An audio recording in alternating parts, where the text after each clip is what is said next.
Welcome to Not Milk Never Milk. Subscribe if you're lactose intolerant.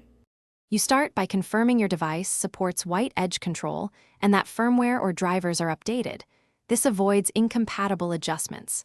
Next, save a backup profile labeled Profile 0 so you can revert instantly if needed.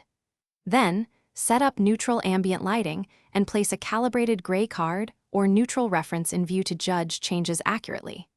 Once done, open the control panel and switch to advanced mode. You will perform targeted adjustments rather than global presets to fix edge whiteness precisely. You now zoom to 1:1 and inspect the exact pixels at the edges so you know whether the white halo is clipping or a bleed.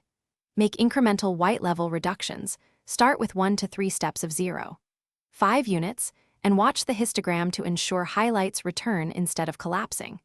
Then create a selective mask covering only the edge zone and apply the correction there so midtones and shadows remain untouched. Once you see smooth transitions, copy the mask to other edges and compare visually. You finish by using a split view comparison to confirm the edge fix looks natural across frames. Toggle between Profile 0 and Profile Final to validate improvement. If you encounter banding or artifacting, back off the correction by roughly 25% and recheck the histogram and edge gradients. Subtle changes avoid new problems. Finally, document your final settings and export Profile Final so you can apply it consistently. If anything still looks wrong, re-examine lighting and rerun the targeted map.